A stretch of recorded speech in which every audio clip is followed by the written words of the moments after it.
All right, I'm making this little video for Ray and Danner, my friends.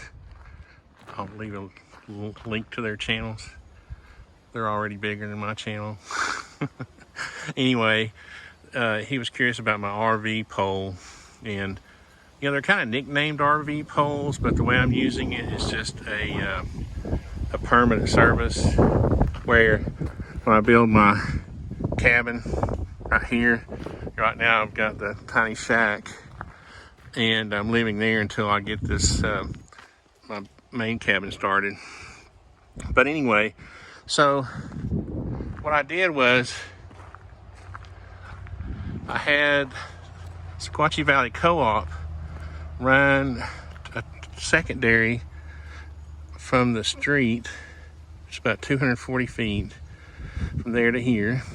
And the reason I wanted secondary instead of primary was because you see how little clearance there is. As a matter of fact, I've got a couple of little trees rubbing against the line. What I didn't want to do was clear out 15 feet. I wanted to keep as many of my trees as I could, right? So anyway, they came and set this 30-foot pole here. Got the guy wire on it. It drops down to my RV pole. We're calling it an RV pole. But I built this thing, and you'll see that there's no RV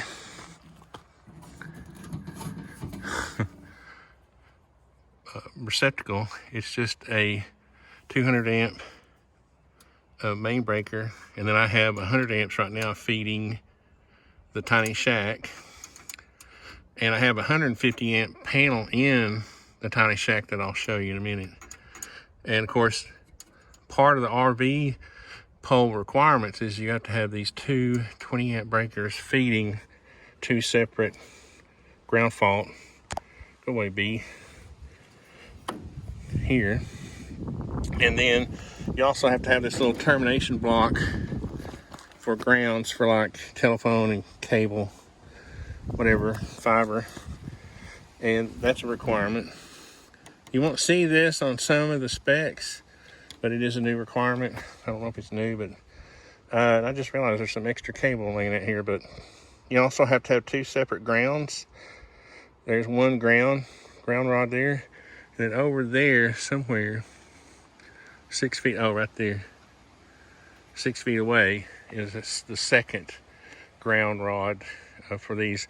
And that's kind of the differences between a temporary, you know, I'm a general contractor, so I'm used to having temporaries on projects. So when I got ready to build this, I didn't think it was going to be a big deal, but it turned out to be bigger than I thought. This is a 16-foot 6x6. Okay, goes in the ground 4 feet. Okay, it also has to have a guy wire on it. Comes down right there.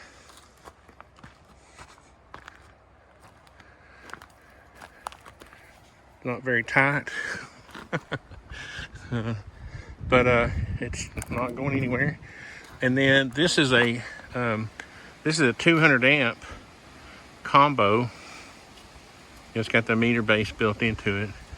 And the reason I did that was because eventually, you know, I'll have another, breaker going to the bigger tiny cabin, which I've obviously already got the site cleared for.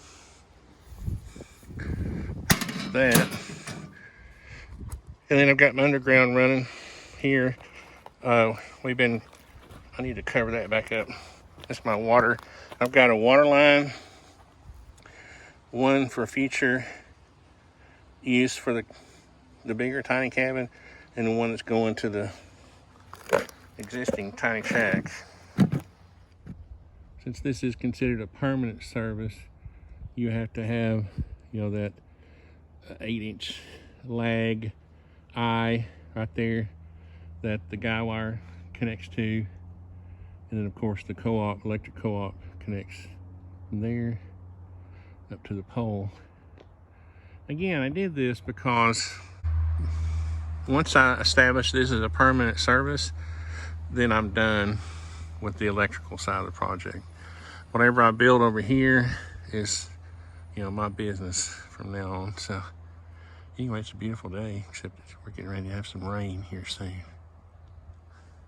So the place is still kind of a mess. We're still building windows. You can see here one of the frames I have got going. See if that'll, over there's the sash for it. My Brazilian Apatong. I'm waiting on the glass. But anyway, I was going to show Ray the panel. I believe this is a 150 amp panel. This is what I've got. Receptacles, the dryer. What's funny is I was going to try to use a 120 volt, regular circuit, a 20 amp circuit for a little dryer, clothes dryer. Well, I changed my mind and ended up buying this stack washer and dryer, which has been awesome. And so I now have that 30 amp breaker for that. And this is one of the most impressive pieces of equipment I bought so far. I had a propane water heater that's right there. But the problem I had with the tiny shack was that it wasn't seen as much of a service or a draw for the people who sell the tanks and fill them. So I was going to have to wait like a month to get a tank. So I said, forget that. So I went and got the Ream. I think this is the 11 kW, and it will easily do a shower. Oh my gosh, it's beautiful. It's better. I had a dedicated 50-gallon water heater for my last house for my bathroom, and this is better. This, believe it or not. Yep. Then you've got a receptacle for, I had one for a separate washer at one time, but then I combined it. And there's the 50 amp for the water heater and the 30 amp for the new dryer situation. And then just the HVAC is a 20 amp because it is a 120 volt. What's that other one? I'll show you right now. Now this thing's been pretty impressive, okay? It's a cold front. It's not a heat pump. I keep wanting to call it a through-the-wall heat pump, but it's because it reminds me of the hotel units. But it's basically a fancy air conditioner that's got 8,000 BTUs of heat. And this little thing will heat and cool this thing. We got down to like 18, 20 degrees even after I put this thing in. I mean, after I moved in, and it's been really, really great. It has automatic setting, automatic thermostat there. So this is a 30 amp piece of equipment. So the point I was trying to make about the panel size, as you can see, I have really 3 or 4 other slots because some of these I'm not using now, even though I started to in the beginning, like with the washer and dryer used to be 2 separate 20 amps that I'm not using now. But my advice is to get a panel. I've got a 100 amp breaker out there, but I've got a 125 or 150 amp panel in here. This is a sub panel. You can see the main breaker would have been right here, but this is a sub panel to the main breaker at the RV pole, and it's just less expensive.